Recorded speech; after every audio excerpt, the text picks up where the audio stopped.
What's going on? We got the We Are One.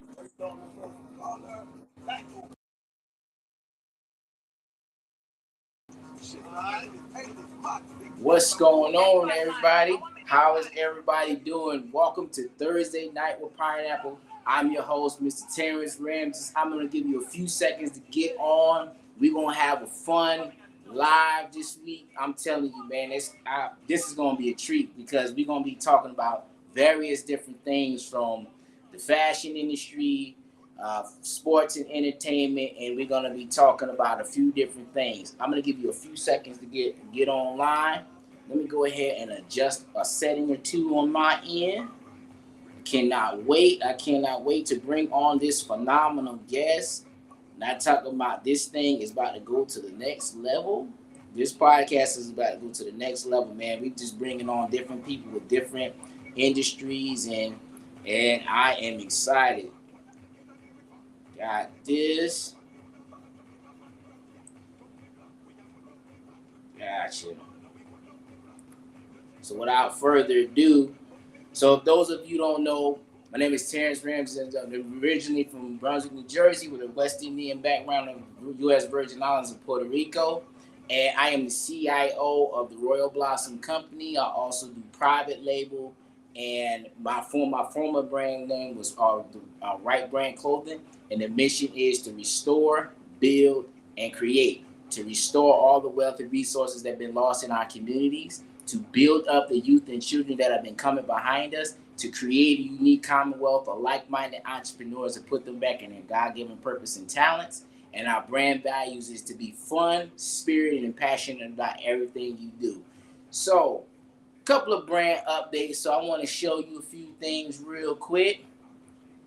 All right, this is the website, www.royalblossomcommunity.co. We got a special promotion going on, Reggae 25 in light of Black History Month and Reggae Month. Go ahead and get your order in, 20% off the whole site, okay? So go ahead and scan this code. It'll take you right to it. So one of our newest items that are in stock right now, I'm going to go to the We Are One bomber jacket. That is now $104.99. I didn't correct the price. It's $104 with the special promotion. That ends tomorrow at $11.59. And then it's going to go back up to full price, okay? It's going to go back up to full price. So go ahead and get your orders in. They're in stock now. Size in small to 2XL. Go ahead and get your orders in www.royalblossomcommunity.co or the old school URL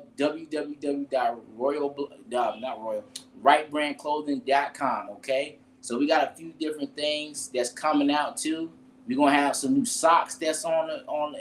We're taking pre-orders for as well. We got 3 different color variants. We got the purple, we got red, and then we're gonna have a roster color. Okay, when I'm saying these socks is gonna be tight, they're gonna be for the spring, summer, and fall. We possibly gonna have some winter, but that's going to be later on down the line. We also are going to start taking pre-orders again for this polo right here and this polo as well. So you want to go ahead and go to the site. Those polos are on the site now. So you click and scan this QR code, and we'll go from there. So let me play a quick video. I know I started playing by mistake, but I'm going to play this quick video, and it's going to show you the amazing promo that we got going on for the month of February.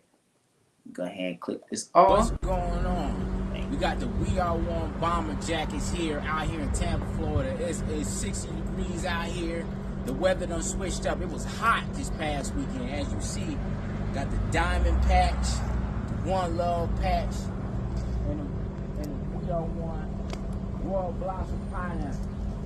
All right. So if you ain't got your hoodie, press 1. If you want to go on and pre-order this thing, press 2. If you're undecided, press 3. But what I'm saying to you, if you press any of those numbers, I need you to press the website, www.royalblossomcommunity.com. .co. I'm saying not .com, .co. Get your orders in today. You see, I got my name on yours. I got mine. Did you get yours?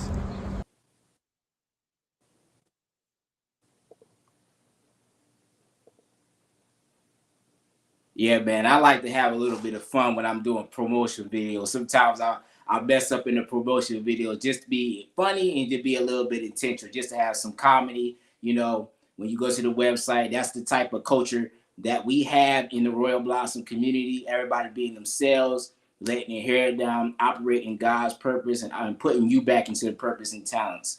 So, without further ado, so we have a phenomenal guest. I have the pleasure of knowing this gentleman for 16 years. That's almost more than half of my life. Okay. So when I say, we may not speak every day, but we still, fall down like four flats on the Cadillac, man. This man has done some over the years. He has been doing some great things from, being an entrepreneur in college, being a DJ, and now he's into the podcasting world, and he's having some amazing discussions on his podcast. So I'm gonna go ahead and play a quick before I bring this guy University on. Football. And let's just call it the worst fucking Power 5 conference there is. ACC is fucking awful. And Duke is not one of the better teams in that awful conference. You're going to be a running backs coach at Duke University when you were a head coach at the best HBCU football team now there and growing. You're getting better players. Who knows where that could have gone? And my problem with Willie and these guys is that you leave before you know what it can become. We don't know what Jackson State could have become. You got the number one player in the nation. All right, like who knows what that could have grown to be? Willie's getting all these top players. In 1 year or two, you can beat Duke easily. I don't understand, because the thing is, not only do they say it is an accurate statement now that HBCU football is that we lack good coaching, we lack good players to be able to compete with the top level D1s, and we lack resources and facilities, okay? But we show time after time we can acquire those things. We can acquire the good coaches, we can acquire the good players, we can acquire the facilities. The thing is, these guys, they leave and they leave before the process can be sought out or finished. You know what I mean? Before we can actually see what it can become. And I don't, this one I really don't understand. I think it is a weak ass move for him to move because I don't see the advantage.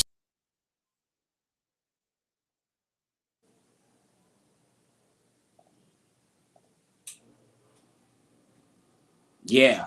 So he's talking about some great things as far as sports. He is an all-around podcaster. Without further ado, I'm going to bring on Mr. Bubba Brown. He is out there in Orlando, Florida. What's going on, Chief? How you doing today? Yo, what's going on, my man? That much, Sir, man. appreciate you having me. Man, I appreciate you coming on, man. Look, man, we're going to get into the nitty-gritty in the sports world, fashion world, a few other things, man. How's your day been going so far? Oh, yeah. Cool, man. Just got in from the gym, feeling good. You know what I mean? Everything good? That's good, man. So tell everybody who you are, a little bit about yourself, and what's the name of your podcast. Right. Yeah, so Bubba Brown. Name of the podcast is On the Bench Podcast. We're available on all podcast streaming platforms, including on YouTube. All right. We it's sports, music, entertainment. We say sports, music, and mayhem because, like you said, we talk about a little bit of everything, man. Sports, music, trending stories. I got all of these crazy stories that I tell from the past, from our time at Cookman or whatever it may be. I tell it all, man. Funny stuff. And that's that. And I do little sports videos on basketball defense, things like that, little voiceovers, try to make it funny, things like that. So just in the content creating game, and that's sort of what we do. Okay, man. How long have you been in the podcasting game, man? Because I know you've been doing it for quite some time. You've been doing it for some time. Yeah, man. So we actually started out on the radio. We started out on the radio here in Orlando, and we got kicked off the radio because of the content. But at the time, what's funny is podcasting was kind of taking off. So it was the best thing because it forced us to get into actual podcasting. So podcasting alone, probably for about four years, maybe 4 or 5 years. Time flies, man. So who knows? But yeah, we actually started out on the radio. Oh, okay. What radio station were you on? We was on 91.5 here in Orlando. So it's what, and really what happened was we was on. They gave us like a super early, because without really a strong background. Even though I did radio in school and I was a DJ, like you said, it's funny that you brought it up. We didn't have really a strong background or name, so they gave us like a 5 a.m. slot. You know what I mean? Which is crazy, but but we did it, and we started to gain an audience and do all of that. But still, you got all of these people in the community that would listen, and then they complained about some of the stuff we were talking about. Because, like I said, we talk about every single thing, man. We get crazy sometimes. So yeah, but in podcasting, there's really not many restraints. It's not a lot of restraints. So you can kind of, as long as it's within reason, you can kind of talk and do what you want to do. Yeah, that's crazy because like when you on radio, it's kind of like you gotta tread carefully because the listeners, you know what I'm saying? Because you're an independent contractor, but then at the same time, you kind of got people that try to shut you down because they may not like what you said, how you delivered it, but you may not necessarily been talking about them.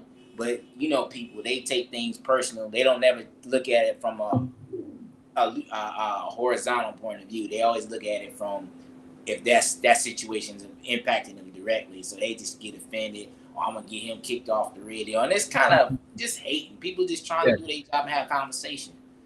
Facts. No, facts. But it worked out. That forced us to get into podcasting, like I said. So that's good.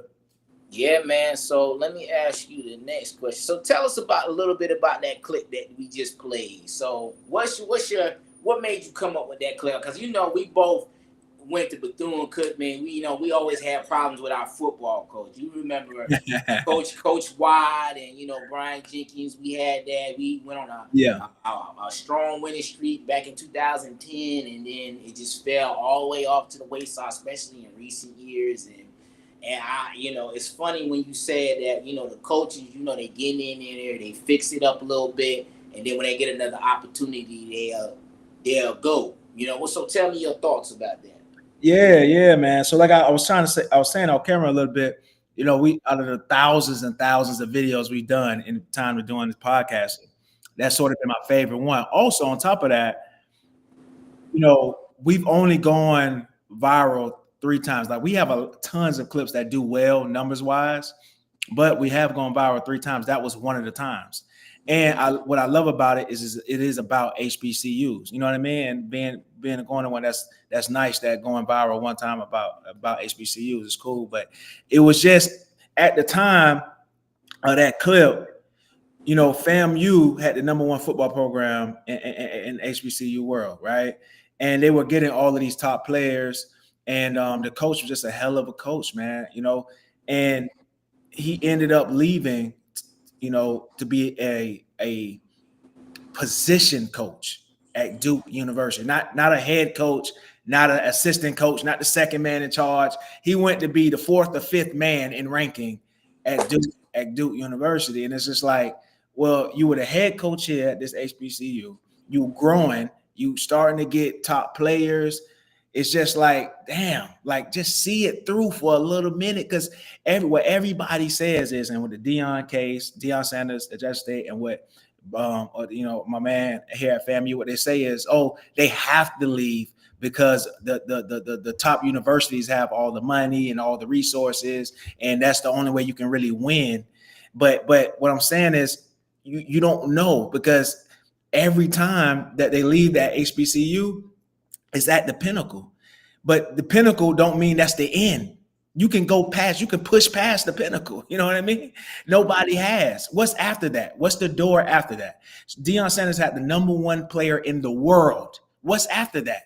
What if he can get the top 5 in the world? Because one of his main pushing points was, hey, I'm at HBCU. This is Black culture. Come here and play with us with this Black culture. And back in the day, they wouldn't let us play football at Duke or at Ohio State. That was one of his calling points. So that's kind of how he got a lot of those guys over there to begin with. So that was the main thing about that video, was just like, I just wish we have a guy to see it through. Now, in present day, because that was a couple of years ago. Present day, now we have Michael Vick is going to be a new head coach at the HBCU. You got I saw that recently. I think I saw that on your podcast. I saw that. Yeah, Deshaun Jackson is going to be a new head coach at the HBCU. We got Eddie George doing great things over there at HBCU, over there in Tennessee. So we'll see if these guys, continue to trend and do a little something and then leave for a bigger school, or if they really create, something there. We'll see. Time will tell.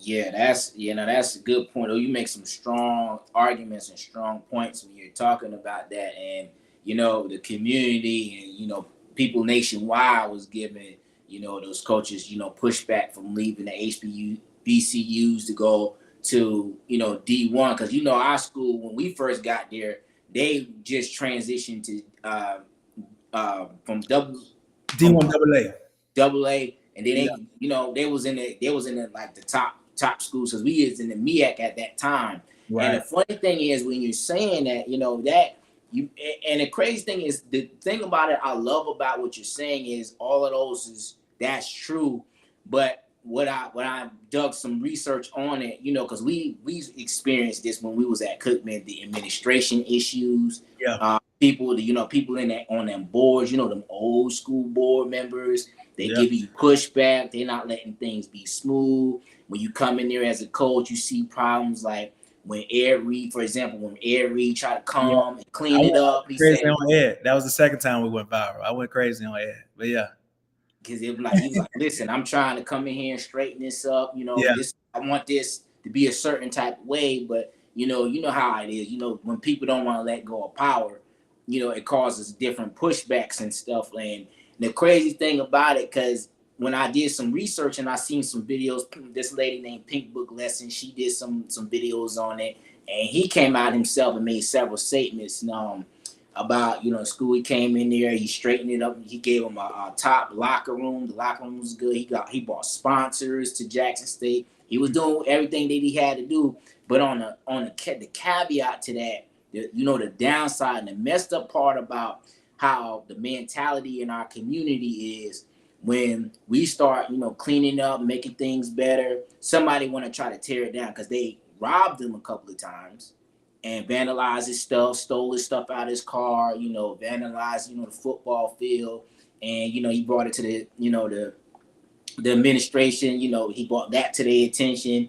He brought the money to the school, and they was misappropriating funds, and that happened at our school too. And the messed up thing about it is, I'm like, you want somebody to come in here and bless the HBCUs and bless us, but the thing is, our leaders at the school have to do what they're supposed to do too. You can't be a stumbling block for it, because you want the money and stuff to come. Because let's be quite frank and honest, this too. If we was to bring, let's say we was to take all those top athletes and we plug them in the HBCUs, where would the attention be? At the HBCUs. It'd be there. And the funny thing is, all the money that be coming, all those money that be coming into all like Duke and UCF, USF, UF in Miami and stuff. And look, that'd be coming to Bethune-Cookman. That'd be coming to North Carolina A&T. That'd be coming to North Carolina Central. That'd be coming to all those HBCUs. So they would have to come to the NCAA would have to come to the black schools to do that. But we don't have that sense of community like we used to. You know what I'm saying? We think going to those schools is better. I mean, they do have more resources, but we have the same amount of resources. The only thing is we misappropriate the funds. That's the only problem. But you make some strong points. Sometimes. But that's not the case in every place. Like, you never heard that at Howard. You know what I mean? Never heard that. And I can reel off a few others, but there are some, and Bethune-Cookman being one of them, that has had those issues. But also, like I said, like Deion is just a perfect example because he's such a huge figure, and what he was doing at Jackson State. Like, if he stayed there, Jackson State was getting games. I went to a game. I traveled there to Jackson State. Like, that game was on ESPN. Like, you don't have, because he had some of the top players in the world on that team. You know what I mean? His son and Travis. You know what I mean? ESPN was there, traveled. That doesn't happen at HBCUs unless it's like a big classic game that they'll throw on ESPN2. You know what I mean? But But like if he just stays there, I don't know. I don't know how much attention he would get. I think it would have been even crazier. But like I said, we got some guys coming in now, and we'll see what they do. Yeah, I think it would have.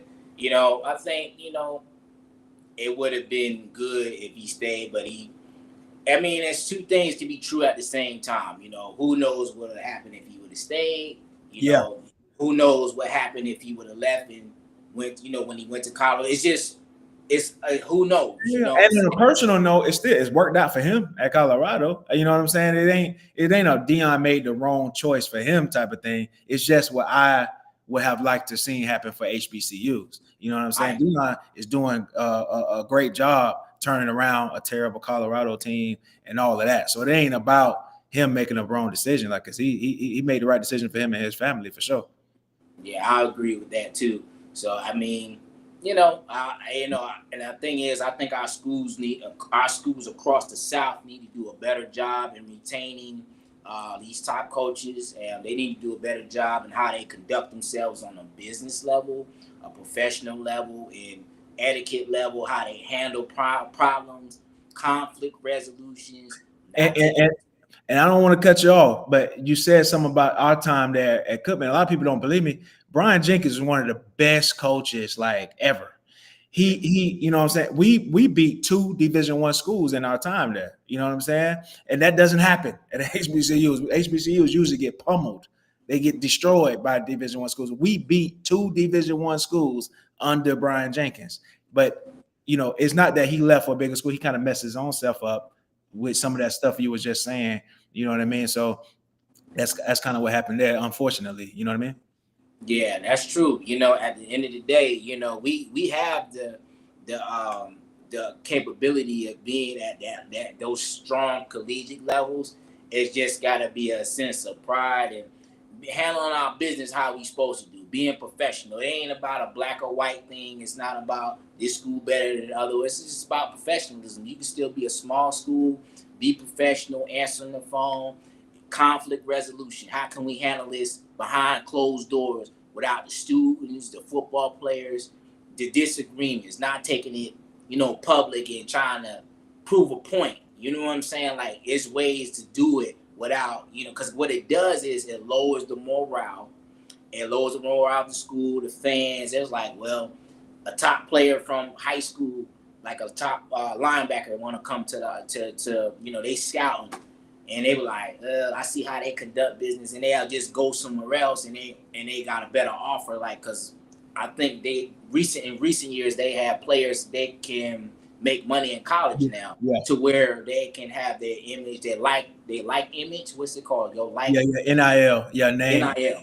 So and when the HBCUs, when they start offering that, they just need to be more competitive in certain areas. But people do like HBCU. I had a great time when I was at Bethune. I had a great time. Everything has its problems, but as if you're willing to work through the problems, a lot of people don't want to work through the problems with HBCUs, and they don't give the HBCUs no grace. Don't get you gotta get HBCU grace. That was my biggest thing with Ed Reed. Is like, first of all, Bethune is a private institution, so we don't get money from the state. Nope. So we had 2 bad hurricanes back to back in a row. That entire neighborhood is messed up. Not only Cookman, that entire neighborhood. So Ed Reed, is obvious he took the job.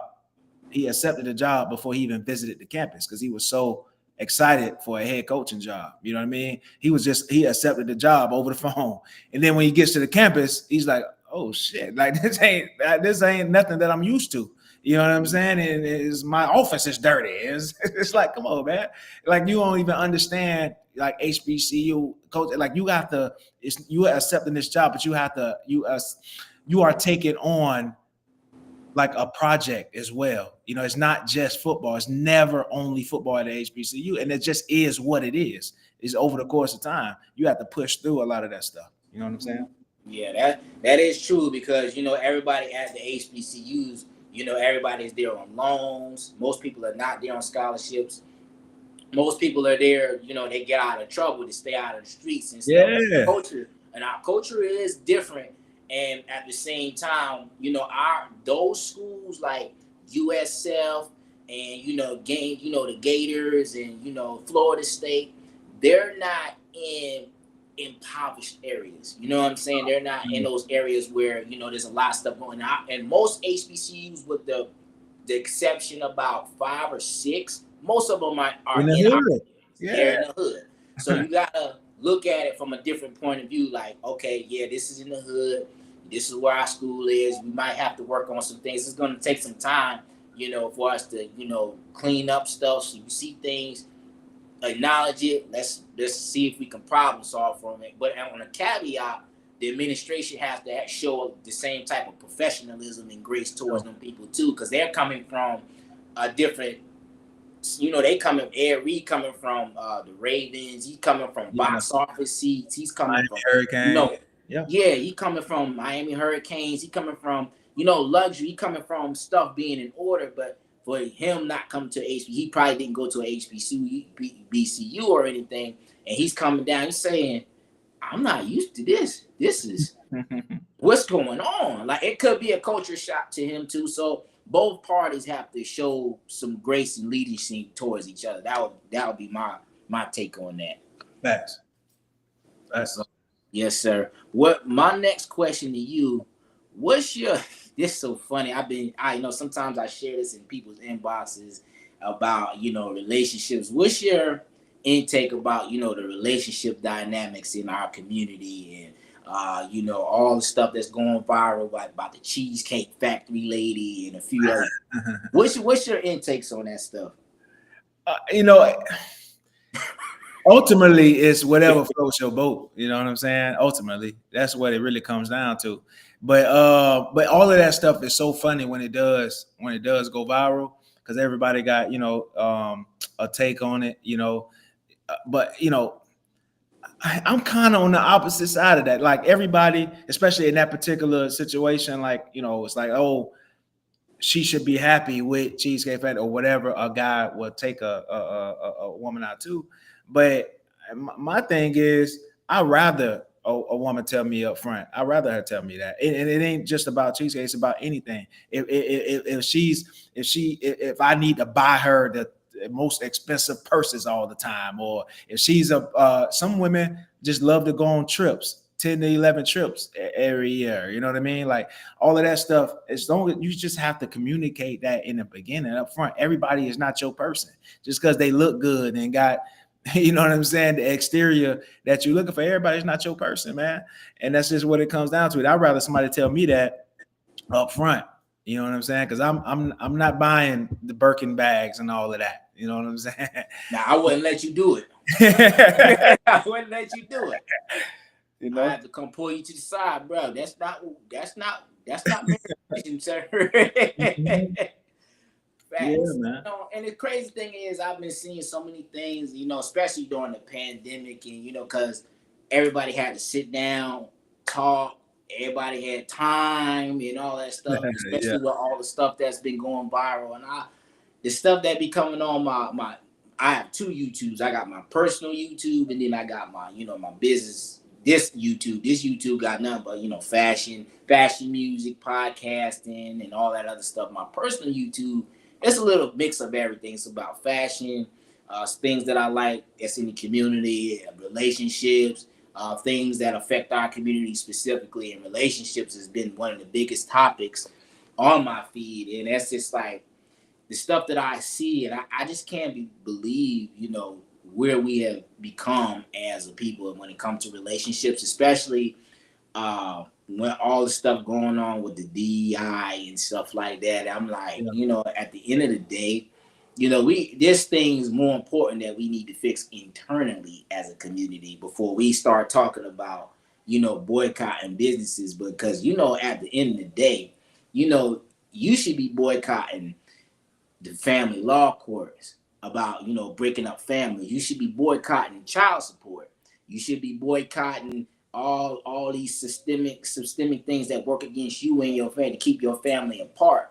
Boycotting those little small businesses in your community, the Asian community, the Asian people that are coming in here, open up the beauty supply stores. There are people that coming in here opening up restaurants in your community, and you're not opening up restaurants. You got to start boycotting them because you haven't even figured out how to get the Chinese people out of your community. Yeah. There's no way, because I've been getting texts all day about boycotting Target, Walmart, all that stuff. I'm like, I haven't really responded to it because I'm like, because I know where we at as a community. I know where we at with relationships. There's stuff, little internal stuff that needs to be fixed first. And in order for a boycott to work, it has to be some sacrifices over a certain period of time. It ain't just for a weekend. It ain't just for a weekend, man. Yeah, that ain't gonna fix that, man. That's it. And you know, and bro, you know our school founder, how she overcame adversity, how she went against the KKK, how she protected those little girls at the school. And that was over a period of time, bro. And we had community. She understands vision, purpose. And the first thing, if you really want to change something around you, it got to start in the spiritual realm. It got to start with your relationship with God. It has to start there. Once you fix your relationship with God, fix your relationships around you, get clarity, worry about, the things around you. The 4 things that what Umar Johnson and Dr. Claude Anderson talks about. 4 things. Your hospital, your grocery store, your bank, and what was it? The hospital. Those 3 for sure. Schools? Yeah, the schools? The schools. Yeah. So you got those 4. In our community, we don't have all 4. All we have is our schools. That's it. We don't have a grocery store. We don't have a bank. We don't have all that. We don't have a hospital. So we can't start attacking stuff unless we have an economic base.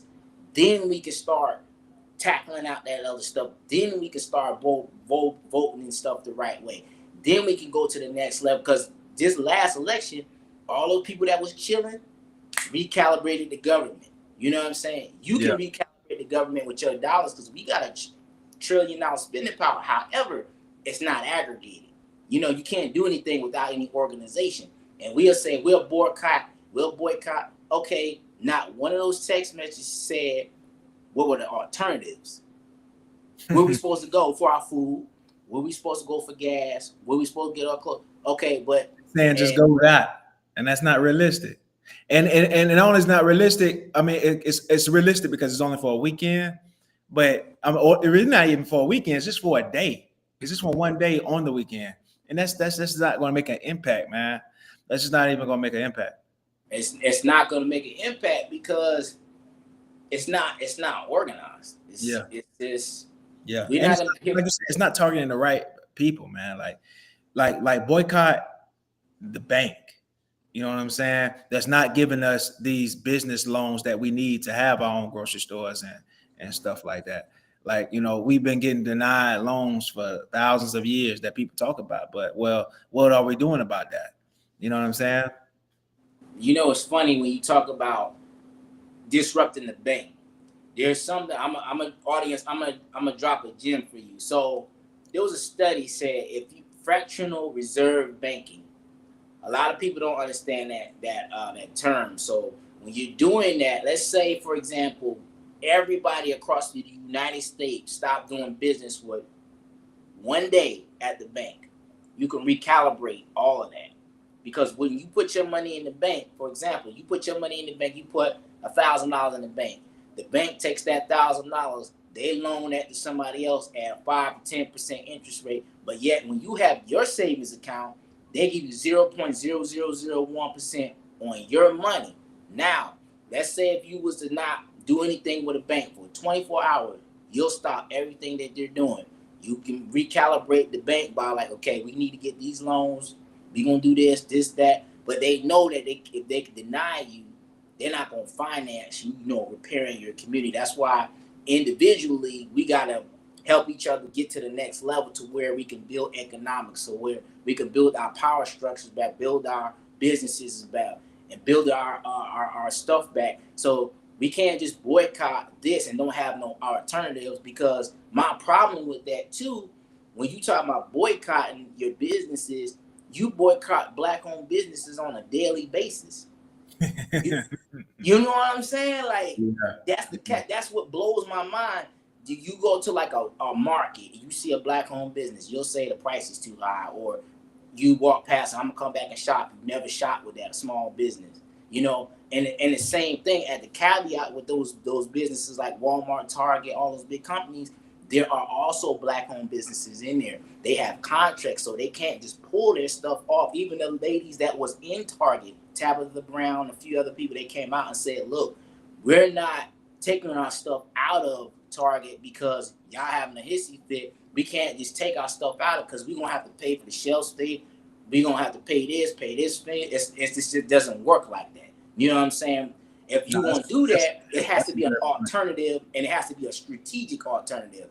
You can't be just a selective outrage. You know, things got to be organized and decent in order. And if you're not doing that, the boycott don't make no sense because 3 weeks later, you're not even going to be talking about it. Yeah, facts. And that's a great point. I didn't even think about that or hear about that. But yeah, there are black businesses that have their product inside of these places. I didn't even think about that, but that is true.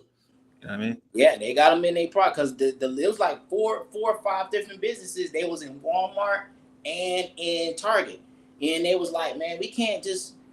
They came out and made statements, and people was really mad at them. I'm like, you understand these people they have contracts. They can't just pull out of that.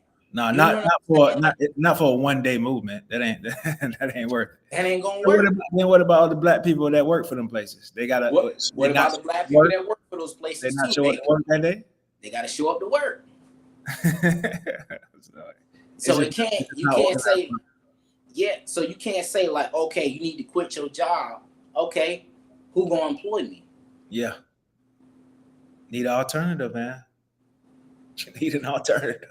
Yeah. You need an alternative. Okay, I'm for it. What's the alternative? I ain't never seen no alternative. Nobody has posted, even the older generation. They have not posted no alternatives yet. What are the alternatives? You say boycott these places, then okay, I'll boycott it, then what? Yeah. I hear crickets. Big facts. But it's all good. But let's go on to let's start talking about the NBA. Because I know you an NBA fan. I'm a big NBA fan. So what's your perspective on 2025's modern Adam Silver's NBA? What you think about the NBA? Adam's struggling, man. Adam's struggling with commission of the NBA. But I'm gonna tell you something. The NBA it's a lot of things they gotta change in order to make it a better product. I even watched on ESPN. They trying to push hockey in front of the NBA. So the NBA in trouble. But the problem with the NBA is it's in trouble from the beginning of the season, which is whatever, September, October, whatever, up until February, late February.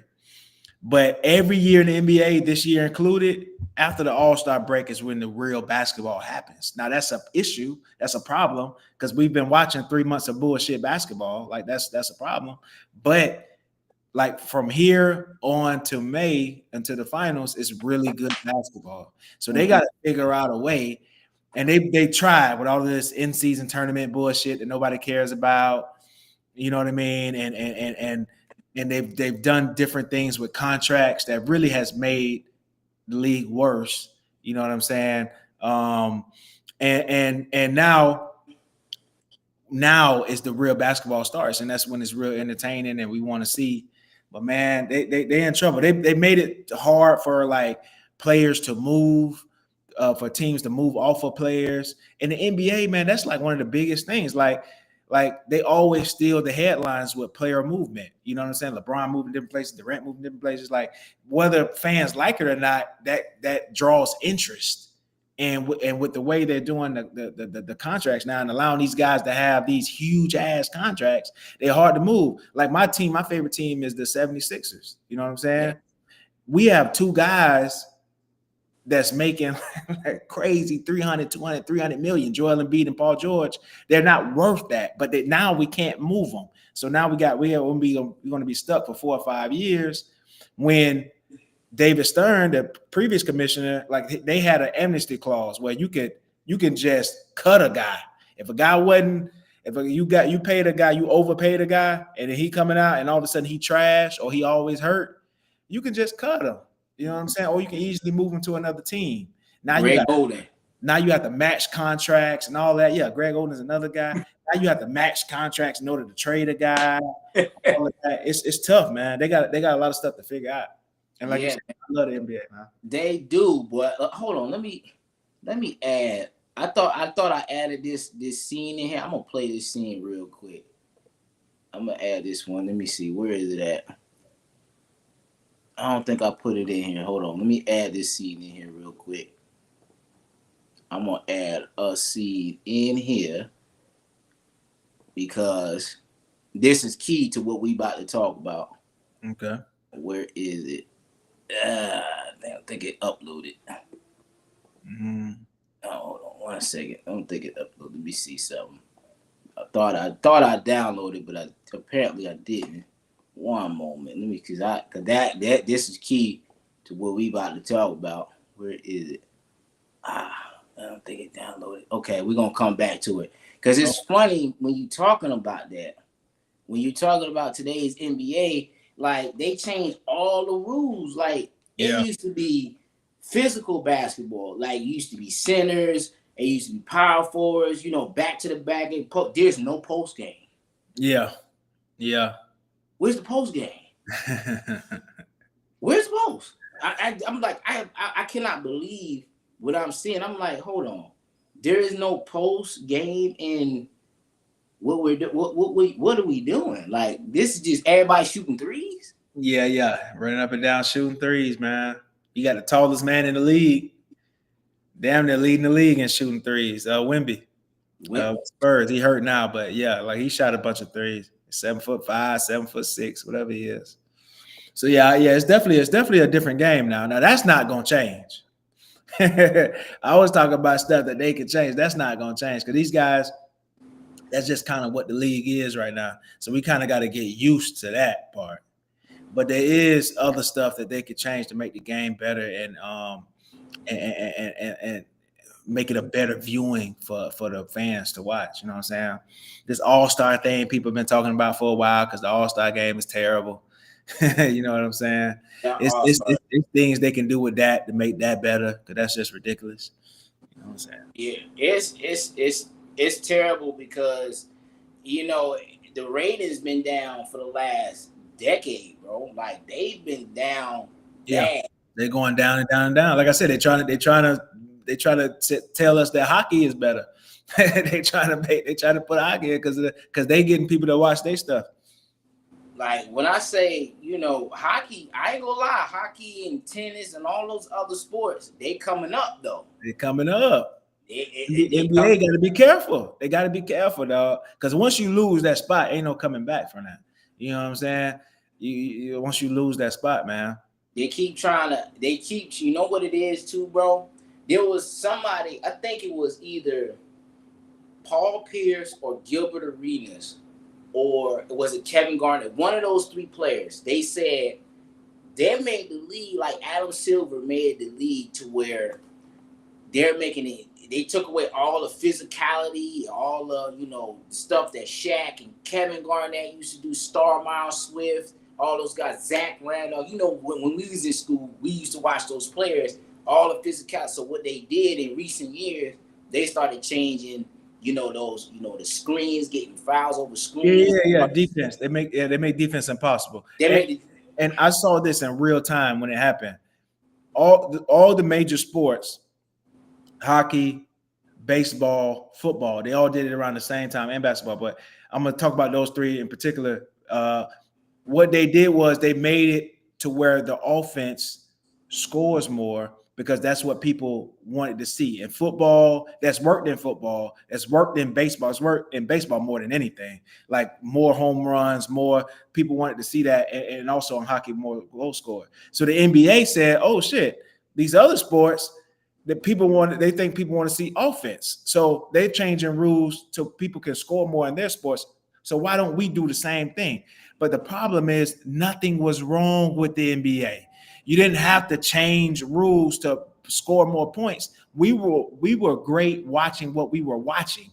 You know what I mean? The Kobe Bryant era and all of that. Like we were great watching that. You didn't have to change the rules and so guys can score 130, 140 points. That's not what we want to see. We want to see more defense. We want to see guys get up in other guys' faces and really be able to guard somebody and oh, your favorite player can't guard my favorite player. Like he put, you know what I mean? Now it's impossible to guard somebody. They go foul out. You know what I mean? So yeah, that's what happened with that. And the funny thing is, Bubba, like when I say games, when we was kids, games used to go up to like 120, 130. Those games, and that was what physical basketball. Like dudes would score that in a game. Like they literally can do that. And it wasn't that many 3-point shooters back in the day. Like they had about 4 or 5 of them. Ray Allen, this and that, Ray Allen, no, I'm talking about before Ray Allen. We talking about Reggie Miller. Oh, okay. 90s. We talking about Craig Hodges. Yeah. We talking about Buck Williams. All them guys back in the day. You know, you had like 1 or 2 people that can shoot back. You know, Dennis Scott off of Orlando Magic. 1 or 2 per team. Yeah. Not all 7, 8 guys that touched all of them shooting 3. Nobody say 7 to me. Who gonna check me? I'm shooting a 3. I'm like, we had 2 power forwards in our time when we was teenagers. We had 2 power forwards that was shooting 3s. You know who they were? No, 3. Clifford Robinson, my favorite team was New Jersey Nets. We had Rasheed Wallace. And then you had Derek Nowitzki. And Rasheed Wallace, he'll be so good in this era, dog, because he really could shoot it and play ball. He was a dog too. You know what I'm saying? This the era he was supposed to be in, to be honest. Yeah. Well, you know, the Pistons, something about them Pistons. Them Pistons was like, nah, we got to change these rules. These are playing too much defense. Ben Wallace and them, oh no. Yeah, that was too much. That's too much defense. Mm-hmm. Yeah, man. So, and it's crazy because I'm like, how does that even happen? You know, it's just, you know, it is what it is. But I'm gonna play another clip. This is what Scottie Pippen had to say about stuff ahead of LeBron as a team standpoint. My success as a team is more successful than LeBron's. I got 6 rings. If I speak from an NBA standpoint, owner, and I want to find an all-around player to be my number 1, you think the average owner is going to pick you or LeBron? I don't know. You want individual accolades or you want championships? Because I didn't chase mine.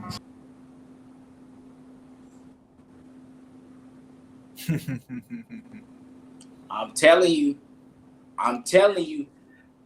You know, a lot of people shit on Scottie, like especially like after he retired, because he'd be saying, you know, he'd go back and forth saying crazy stuff, and then you got his son and all of that. But Scottie is really underrated, man. He really underrated.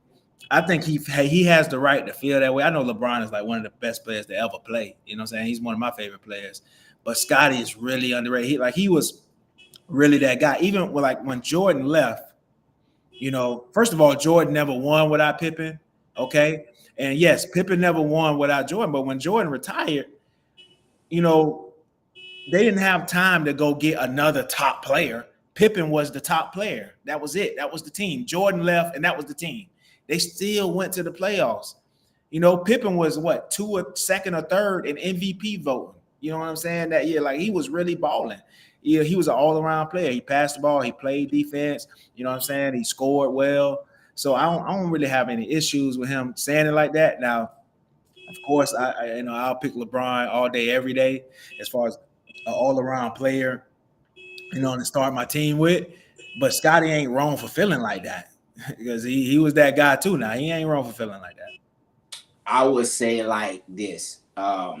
I don't think, because those guys back in the day, I think that he wouldn't have been able to compete in that league at that time just on the strength of the physicality and you not just getting your weight. You know, when you sitting here stacking teams, like when we was in our last year of school, we was confused. I was confused when they said he was going to I was confused. I'm like, I know this nigga ain't going to Miami. I know good and well he ain't going down there. I'm like, okay. So then when he got to the playoffs and he saw them Mavericks Yeah. and they had an issue, I'm like, wait a minute.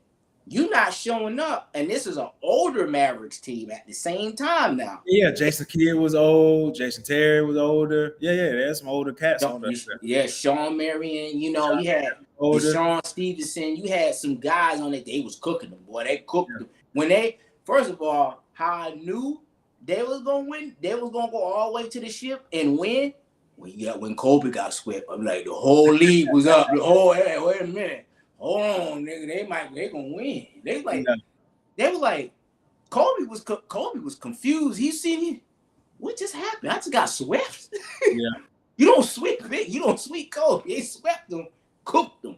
Then when you got to the finals, you ain't even perform in the finals. I'm like, bro, you've been to all these finals, got cooked. You got cooked in most of the finals. He been in the finals the last 11, 12 years, except for the last few years, from the time we graduated all the way to the pandemic, bro.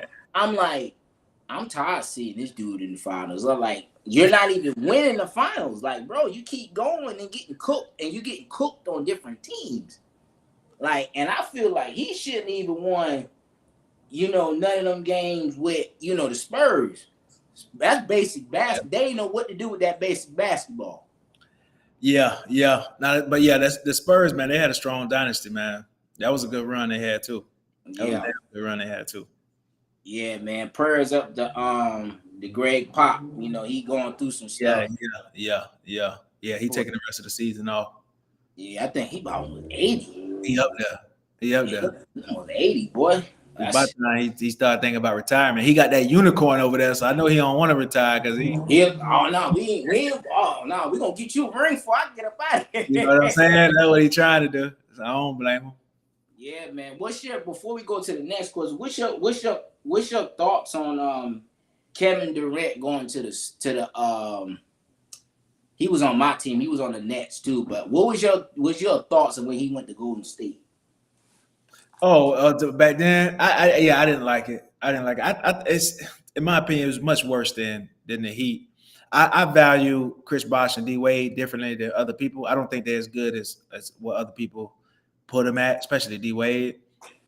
You know what I'm saying? So, but Curry, Curry is like a whatever top 10 player of all time. You know what I'm saying?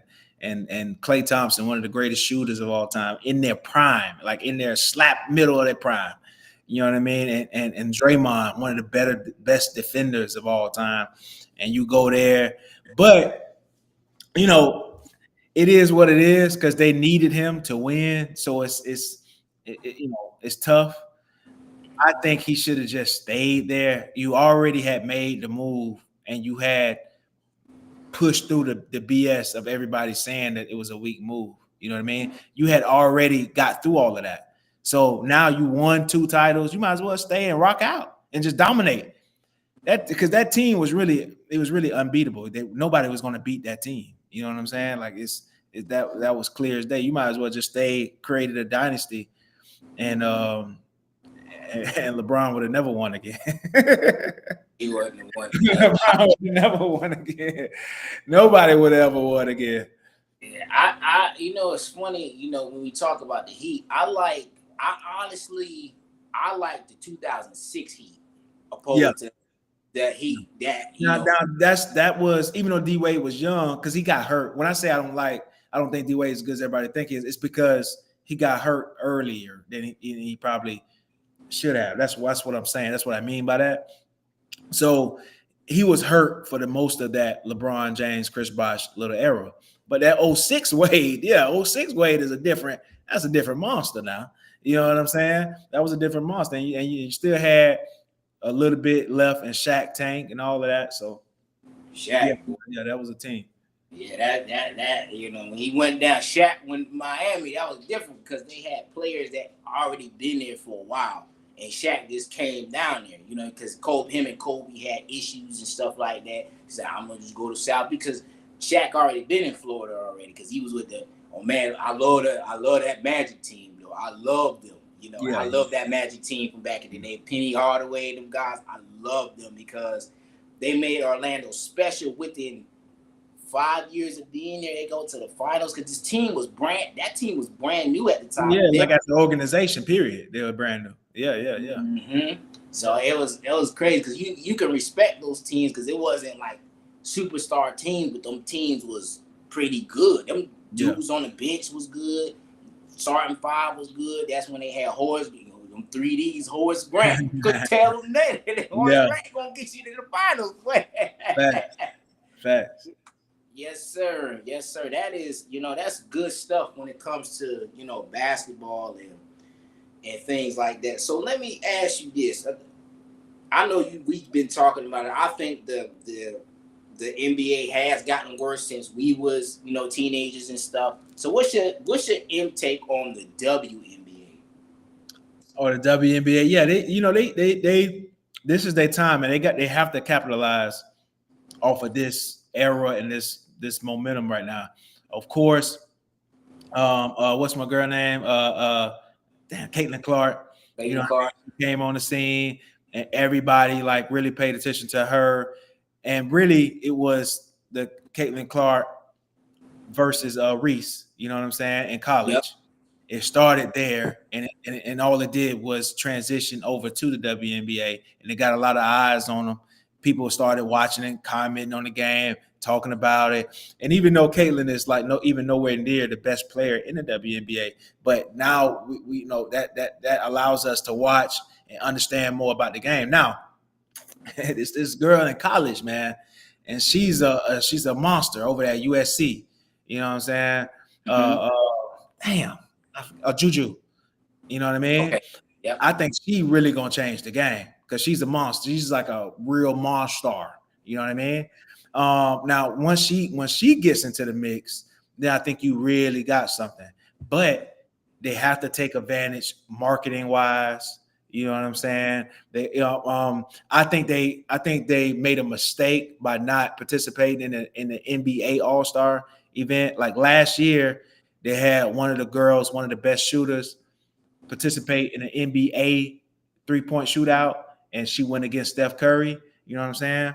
This year, they were like, oh, no, we're not going to do it. We're only going to do the WNBA All-Star. And I'm like, man, y'all ain't there yet. You should go there, do it again, dominate, do well. You know what I'm saying? Shoot the ball well, get more eyes on y'all, get even more eyes on y'all. You know what I'm saying? So they got to do a little bit more on the marketing side to capitalize off this momentum they got. Yeah, and here's another thing about the WNBA I have an issue with. I love women's sports. I'm not, just pro men's sports. I do like to watch women's basketball on a collegiate level, and I like to watch women's volleyball. I like to watch tennis too. And my issue with the WNBA, especially another constant career, I was talking about Pink Book Lesson. She was talking about Malika Andrews and all that, talking about the NBA players, but you talking about the players should get paid XYZ. They should get paid this. They should get paid that. My problem with that point of view is the women that say, my contract is only $60,000, but you're not understanding is your league is not generating the sales. Yeah. You're not nobody's buying. I have never seen nobody wearing a Lisa Leslie jersey. Nah. And it's only since the 90s, y'all still only have 10 teams. Yeah. 10 teams. And you're not advocating for other women to watch the sports. The women, when they come to the games, they go to the NBA games. And that's something that a lot of stuff I don't agree with Draymond, but when they was in a conference and they was talking to the WNBA, they said, we always support y'all, and y'all do this and y'all do that, and y'all can come to our stuff. And a lot of times the WNBA don't even support the NBA, but they want the same leverage, they want the same contract, but you're not attracting the same sponsors and stuff until recently. But my thing is, advocate for what you want. Like, you gotta work for it. Like, it ain't just we gonna just give you this type of money just because you playing sports, but you're playing in the summer, you're only playing what? How many games they play? Like 40 Yeah, games? it's not many. Yeah, it's not many. But they in the perfect window because they in the window where NFL is not on and the NBA just ended. So they're in the perfect window. But like I said, the marketing they gotta up that game. They gotta draw more interest. And they in a decent spot right now with the momentum, but the job is far from finished. Like you said, they gotta get more interest from women. Women don't really care about it. When even with this momentum they got, it's really just from dudes arguing online about Caitlin Clark. That's really the momentum that they have. You know what I'm saying? So they got a lot more work to do. But yeah, the money thing, that was always a joke. You know what I'm saying? That was always a joke. Like you gotta. We see the empty stands at the games on TV. Like, ain't nobody really coming to those games. And like you said, I never seen a WNBA jersey. Never. Yeah. Okay. Remember when we used to go to the mall and buy jersey? Yeah. I have never, even in the sports collectible stores, even in New Jersey, I've never seen WNBA paraphernalia. I've never seen it. I've never seen it unless you go online or you go to the game, but you don't really see nobody supporting it. Right. You know what I'm saying? Like, y'all in a deficit, so there's not a lot of stuff that they can produce because the NBA, y'all $30 million in the hole in ticket sales. So what do? Do we keep the WNBA open, focus on the NBA, or do we continue to pay the deficit? What do we do with that? Yeah, they're gonna have to figure that out. I don't know. 30 million, that's a lot of money, but that's a lot of money. I don't know. Might have to shut this down, boy. It ain't looking good for y'all. But men will support it. But see, but the thing is, when men go to them games, we looking for like contact, physical contact, back to the basket, dunks, main thing. Exciting plays. Yeah, dunks, exciting plays. You know what always been my thing too about WNBA, I didn't mention. You're never gonna get the excitement like out of dunks and stuff like that. What I would do, I would sexualize the game a little bit more. I would like booty shorts or something to you know what I mean. It's a product. You know what you want to do, because the basketball is never going to be there in comparison to what we watch on a normal basis. So you got to give the people something to watch. I ain't saying go out there butt naked. I'm just saying give the people a little something. You know what's so funny, Bubba? Volleyball, they in booty shorts in volleyball. Why they can't do that in basketball? You know what? You know what's so funny, Bubba? I seen this on somebody's page. I ain't gonna tell the person that. I seen this on somebody's page where chicks was playing basketball in like high shorts. It was called Buns and Basketball. I swear. Yeah, bro, they was playing it. They got a league. They got leagues like that. It was a lot of people in them stands, boy. Yeah. I ain't gonna lie to you. I say I don't fully agree with this now. Okay, but they're making some money. I don't always support that, but at the same time, there's you have a revenue opportunity. That's all I'm saying. And a lot of times too, I think another part of that is the LBGT component of it too. I think that's why a lot of people don't really want to watch it too. I think that's another big component of it. There's a lot of that. It's unfortunately, it shouldn't be like that, but it's a lot of that. In the NBA, you're forced to hide it because they're scared to be outwards with it. WNBA is like all the way outside with it. So they like we free.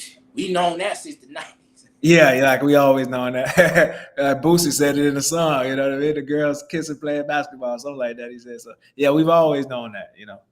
Yeah, man, it's crazy, but it's pretty good, man. Let me go to the next question, man. This is great. This is great discussion about sports, man. I haven't had a lot of conversations like this in a long time. I know I talked to one of my closest friends that I went to school with up in Jersey with, man. We talk about the NBA and how we just don't watch it no more. It's just not the same. And this is kind of refreshing to know other people feel this way and have that certain point of view in their intakes and their insight on this. So Right. let's talk about the Olympics a little bit. What's your intake about the Olympics this last quarter? Olympics was real good, man. You know, every time it's always going to gain a lot of interest. But me personally, I only watch the Olympics for a couple of things. Okay. Basketball always. I want to see what USA gonna do versus the other countries. That's always a big thing for me.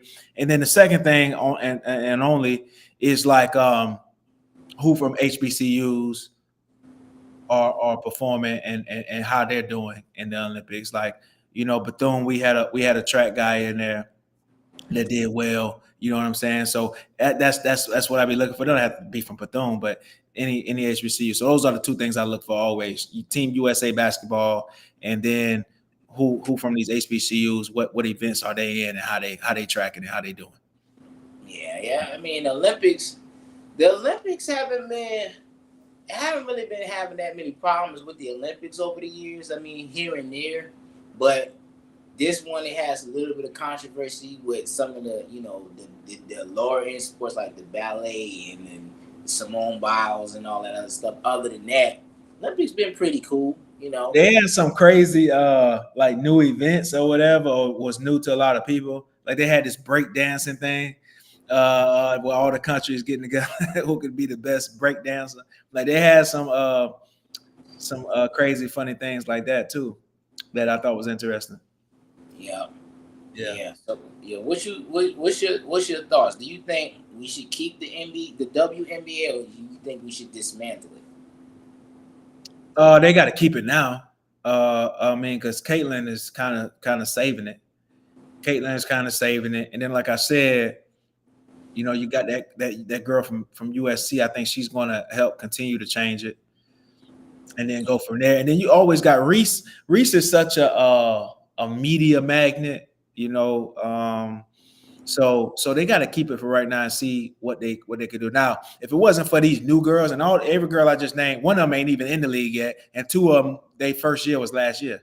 You know what I mean? So if it wasn't for these new crop of girls, you would have to dismantle it because it just wasn't enough interest. But I think them alone are going to save it for right now. They just got to find a way. Like I said, they just got to find a way to monetize or take advantage of this momentum they got. Gotcha. It makes sense. I really don't have a follow-up question for that. I agree. We shall see in the next couple of years, won't we? Facts.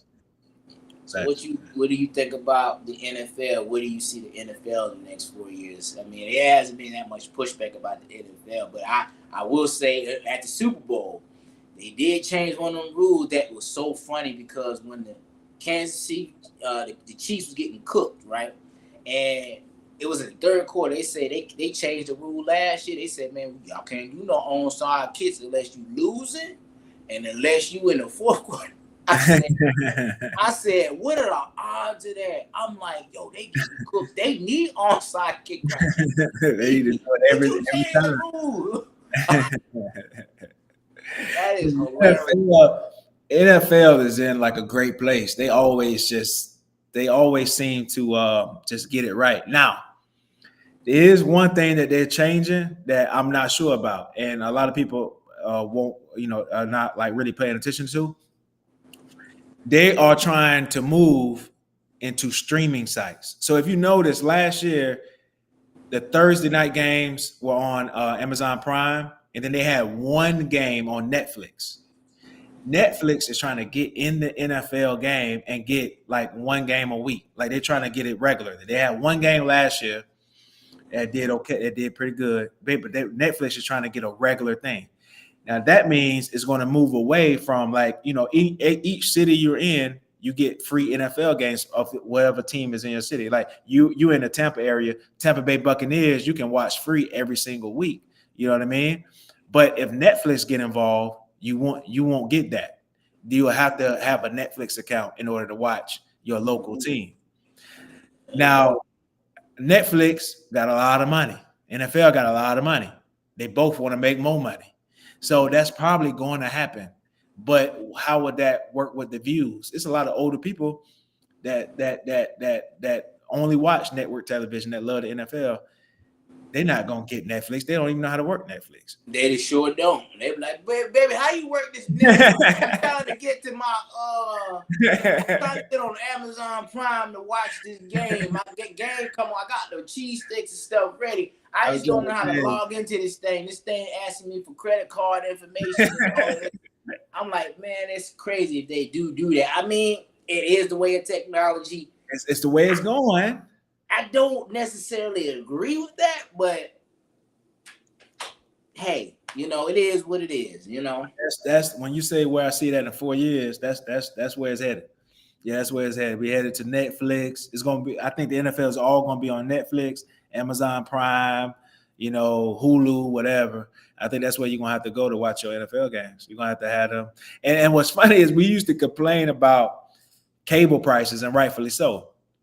And then, in my opinion, what happened was, I think the powers that be said, we still gonna get them, but let's just get them in different ways. We gonna split up. You have Netflix, you have Hulu, you have Amazon Prime, you have Peacock, you have this, and we're gonna create a demand where they got to get all of these in order to watch what they want to watch. And then here you go, $10, $15, $20, $10, $5, $8. You paying the same, if not more, that you was paying with cable when you was complaining. And now you're doing the same thing. It's about, it'll factor out to about like 120, 130, all the streaming services all together, depending on which price. And people with a sporting package, they gotta get the biggest package they can get. Yeah, it's something else, boy. Technology and stuff is changing over the years and stuff. So let me play one more video. I finally got it to upload. That's why I was figuring it out. I finally found it. I thought I had, but didn't. But I want to upload this other one. Let me see. Where is it? Okay, see here it is. I gotta download it. 1 second, brother. Go to the thing. And there it is. Go ahead and download. Okay. Yeah, man. I'm enjoying this conversation. I'm hoping everybody else is enjoying this conversation. This is such a refresh from a long week. Talk about some sports, some entertainment, a little bit of everything. Facts. Yeah, man. I love these type of conversations because I haven't over the years. I haven't been having that much conversations like this because I've been just mainly focused on business and taking care of my responsibilities and building my clothing brand. But it feels good to talk about sports again. I haven't been talking about it as much because it ain't been as engaging. Commissioner Silver, so I love you. I think you've done a fantastic job. Listen, this All-Star game has gone to shit. Players don't want to play. Fans don't want to watch. We trying all these gimmicks. Let's get back to the basics. Let's go back to 80s basketball. You got the fan picking all-stars. You got the coaches picking the reserves. They go out there, they play hard. Guys don't want to play, find their ass. That's what we got to get back to. And you know what? Go back to the old rules too. Because I'm telling you, players will adjust. Okay? But all this gimmick and all this other bullshit is 3 hours of watching TV with 40 minutes of basketball. Too much. People want to watch the guys play against the best in the world. Let them play against the best in the world, but bring it back to the old days. Get rid of all this analytical shit and let's play basketball again. That part, and we're gonna close it out with this. We're gonna finish it off with this. Aim to yourself, because you've been carrying on a GOAT debate for a man that spent 8 years in the place and never won a championship. Dribble into his pull-up at 12 feet. Whoa. An air ball. And then when he went to team up with his homeboys, the Banana Boat Boys, Dirk Nowitzki shot 1 foot fallaways and put him out of his misery. Haslam again, excellent ball denial. Terry, a long three, bang! And then the next year, they was getting beat. He was cramping up in San Antonio. Hey, you want to fake injuries? You got it. Oh! Oh, my God! Oh! I can't go on. You got to choose a side. You got to say you out here caping for LeGoat James all the time, or that GOAT conversation should have been tabled a long time ago as well. I ain't gonna lie, I'm getting cooked.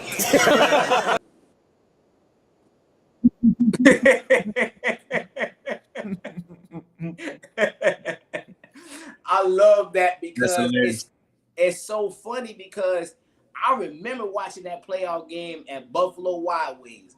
I'm like, bro, you cramping up in the middle. This is the finals. You cramping up at the AT&T Center at the time. I was like, hold on. Now everybody else in the same hot building now, and there ain't nobody cramping up. You supposed to be the best player in the world, and you talking about you ain't performing. Ain't no way. If this was the 80s, you would have got fired. Ain't no cramping up. You gonna cramp up, you gonna go back there for 10, 15 minutes, and you gonna come back out here. Especially with these big, like you said earlier, these players are getting 200,000, 200 million, 300 million contract. I'm like, even like when those contracts started coming out, like when AI, Tracy McGrady, Vince Carter, Paul Pierce, and them guys, that's when those big contracts started coming out, but they was actually playing through those contracts. And Michael Jordan said something very profound on the clip that I saw on Instagram. He said, you know, it's like these guys today don't appreciate nothing. I'm like, you are automatically giving them 150, 190 million dollars in a 2-3 year period. They're not gonna guarantee it, and they're not gonna play. They should have to work for that. Because when we was growing up, we was actually worth that. You know what I'm saying? We won championships. We had more endorsements in it. And then you're getting all these max contracts. You get injured. You setting out games. You getting into scandals. You know, maybe you remember back in when we was teenagers, there wasn't no NBA drama. There was no side pieces coming out, no OnlyFans models coming out with Zion Williams. And you know what I'm saying? There was none of that. With the same thing with Ja Morant with the gun. Bro, that was not happening. Like, you got all that money. I'm like, bro, you got too much money. You getting $800,000 a week, bro. What you stress? Yeah, well, yeah. Shannon Sharp said it on his podcast. These players nowadays, they getting FU money. Like, they just don't care, man. They doing whatever they want to do because they already got it. You know what I'm saying? They got it like that. So it's like it's like whatever, man. Yeah, man. I don't necessarily agree with that, man. And I feel like you should be out there performing, especially. I like that mentality that Kobe had when he was alive. He said, man, I couldn't understand sometimes when he would play through his injury. He said sometimes people will save up enough money, you know, to save up for a whole year to come see me play. I owe that to my fans to go out there and play, because that person might not have the money ever again to come see me play. So let me play. And you got guys out here injured, like Ben Simmons. You know, he just. I hate it, man. It's tough because it's like, from a fan point of view and from a guy who talks about it, you know, on a regular basis. It's like you don't want to be counting in other guys' pockets or talking about what they deserve or don't deserve because I don't got it. But as a fan, though, like, I'm a fan of the Philadelphia 76ers. Like, there's no way on the God's green earth that you give Paul George $300 million for what? What has he done? He hasn't done anything, and he's always hurt on top of not doing anything. Like that, like that's crazy. Joel Embiid, the same thing. Like that, yeah. That's like I love to see him play when the rare cases he does play, but like, let him do something first. Like can that be a standard? Like you said, back in the day, that was the standard. Do something first, and then we'll pay you. Like, it's that simple. Like, Jordan was going out scoring 60 points, 63 points in a playoff game, but they lost. And they didn't pay him. They didn't pay him until he won. You know what I'm saying? Or that he performed consistently in the playoffs. Like, they at least got to get back to that, man. Because when you give guys who hasn't done anything, you give them all this money, that's not going to motivate them to do anything. They already got it. Yeah, they already got it. It's just like, for example, like when I'm doing my designs, and when I'm working with factories, I gave a factory 100% deposit one time. I ain't get my order for months, and my order was wrong. So it's funny when you say it like that. Is when you give them, let's say, okay, I give you $20 million for right now. You win a championship. You play all the games. You play defense. You bring other pieces to the team. You get your endorsements. You keep your record clean. We'll give you the $200 million. You prove yourself. You earn it. You know what I'm saying? Like, you earn your keep. Now you just giving them based off of potential and talent, and that's what Michael Jordan was saying. Like, you paying them off of potential. You're not paying them off of results. They don't have any results to show for what they've been doing. We're just gonna give them money just because they got a big name. I'm like, what it does is create a sense of entitlement, and they gonna do what they want to do now. They just, I got the money, I'm just gonna chill. And the mentality is just a whole different. It's just a different NBA today, unfortunately, and I don't like it. I don't like it. I don't like it because it was a sense of pride. For example, like I said, my favorite team was the Nets. That Nets team back in 2012, 2013 was designed to cook the Miami Heat. Yeah. They played them in that second. You're supposed to cook them. You're supposed to get 3-1 immediately. You got Paul Pierce. You got Kevin Garnett. You got Darren Williams. You got Joe Johnson. I forgot who the center was. I don't know if Brook Lopez was still on the team, but you had firepower, okay? And you had people on the bench that was real. You had a good team. That team was designed to cook them, okay? And Joe Johnson had got a max contract, and Darren Williams got a max contract, and then it messed everything up for the Nets for a lot, 5, 6, 7 years, bro. And then they started getting back together. They got to the playoffs in 2017 with D'Angelo Russell. Them guys are starting to have fun. They started getting some chemistry, and then they traded them to the Lakers. I'm like, it's crazy. I'm like, that's crazy how these guys back my team, when they went to the finals and faced Kobe, they ain't had no all-stars. All they had was Jason Kidd at that time, and Kerry Kittles and Richard Jefferson and Kenyon Martin. You know, we didn't beat them because of Shaq. You know, Shaq destroyed them. It was a sweep. And it's crazy. I'm like, those guys play a lot harder, and they went to the finals back-to-back with the same team. No all-stars, none of that. And they ain't had these big contracts, but they just had the love for the game. I think the love for the game is gone. It's just everybody in it for the money. Like, I'm just here just to spend the money, and like, nah. Yeah. So yeah, man, that's good, man. So you have any closing remarks on the videos or any closing remarks, period? Appreciate you, Tommy, coming on. Do you have anything that you want to say before we get up out of here? No, man. Like I said, man, on the Bench Podcast, or you can catch me at, man, anywhere on the Bench Podcast. And that's it, man. Appreciate you having me on. Like you said, it was some good talks, man. Yeah, man. I get to see you at the next homecoming. Yeah, I'll see you at the next homecoming. I'm like looking forward to coming on your podcast and talking about some more stuff, man, and get into a deeper dive. You got to get this. I like how you got this going, man. I didn't know you can do all of this on Restream. So you really showing me something right now. That's why I've been taking notes and stuff. I didn't know. Like we do all our stuff in studio, and I have to I get there like an hour and a half before the show and bake in all the videos and audio and stuff like that. But you already had yours here. You even doing it while we currently live. Like, I can't do that in studio. You know what I'm saying? So that's what's up. I'm gonna be looking to do that ASAP. Absolutely, yeah, man. You can combine your platforms all together, bro. You know, so we here to learn from each other, man. You know, we've been in this for a long time, brother. Big facts. Yes, sir. So, without further ado, everybody, we appreciate you on this segment of sports and fashion with Mr. Bubba Brown. We appreciate you coming on. As I was saying, you just don't know which angle we coming from. Next week, we're going to also have a phenomenal guest. Also, go to his page, follow him on Instagram, YouTube. What's your Instagram again? Bubba Brown 407. Bubba Brown 407. Go over. You'll find him on all platforms. Go to his site. Go see his content. They got some amazing content on there about different topics. Also, go check them out and see if you can get yourself an interview.